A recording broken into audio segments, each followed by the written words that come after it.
All right, we're on Chapter 7, Question 20A. So for this question, we have a company named Glent.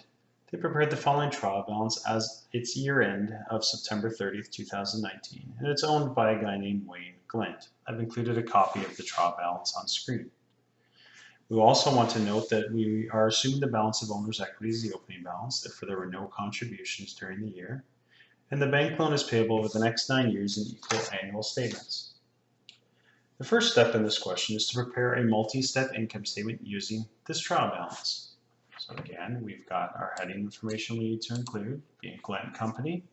It's our income statement for the year ended September 30th, 2019. The next piece is to pull off our revenue and cost of goods sold to determine our gross profit. So for this, we have our sales revenue of $61,750. Plus our cost of goods sold being $30,000 for a gross profit of $31,750. The next item is to go through our various expense accounts to determine what could be considered as selling versus administrative. So in this situation, I would tend to argue that store equipment helps you sell the items for this organization, so it would be considered selling expenses. Okay, so we've got depreciation expense considered as selling. Advertising helps you get the message to customers, so let's consider that as a selling expense. We are given rent expense for the retail space, which is where you sell your items. And we have sales salaries for this organization. Once we've identified those items, that'll determine our total selling expenses. The next section then is to determine our administrative expenses, which we have rent expense for office space, so that's your back office, your overhead. You have your office salaries expenses, and that'll be pulling all your expenses from your trial balance. That'll give our total administrative expenses. So in this situation then, we will have $19,700 of various selling expenses, $9,500 of various administrative expenses, for total operating expenses of $29,200. Subtracting that from our gross profit, we will have income from operations of $2,550. The next section then looks at other items that are not necessarily related to our business, but are considered other income or expenses.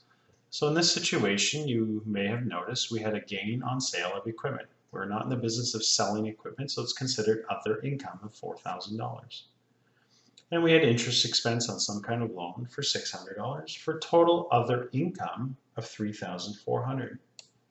So therefore, our total net income for the organization, including other income and expenses, will be $5,950 for the year ended September 30th, 2019. The next statement we need to prepare is the statement of owner's equity. We were told that the amount on our trial balance is our opening. Okay, so we pull that over. Our opening as of a year ago being October 1st, and I just realized that this heading is incorrect. So it's for the year ended September 30th. So we need to add our income, take away any withdrawals, which in this situation we did have net income of $5,950.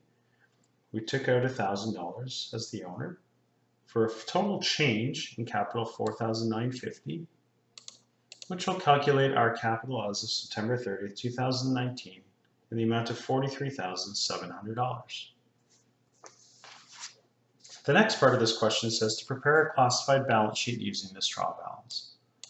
Again, we've got our headings, Glent Company balance sheet as at a point in time being September 30th. In this situation, we would then first of all go through our assets to determine what is considered current. So remember, we're talking about liquidity, items that are liquid, items that are typically used within 12 months. Okay, so we've got cash, AR, merchandise inventory, and prepaids.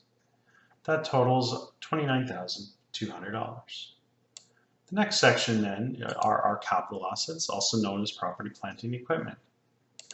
As per our trial balance, we have a $40,000 bunch of store equipment, and we have a $2,500 accumulated depreciation for a total property, plant, and equipment of $37,500. Total assets then for Glent Company are $66,700. The next section then is to go through our liabilities. And we have a number of liabilities, being AP, unearned, and then this is where we need to look at the bank loan and consider our current portion. We're told the bank loan is payable over the next 9 years, and the balance of our bank loan is $9,000. So $9,000 divided by 9 years is $1,000 per year. So therefore, for the current portion of our bank loan, we will have a $1,000 balance. Adding in the other two current liabilities, we have total for $15,000 in current. The next section is to determine our long-term liabilities.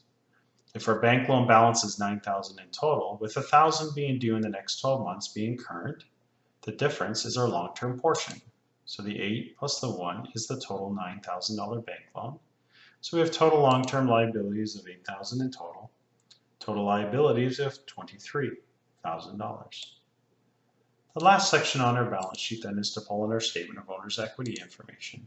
So we've got our Glent Capital portion of $43,700 for total liabilities and owner's equity of $66,700, which, yes, we're lucky, it bounces to our total assets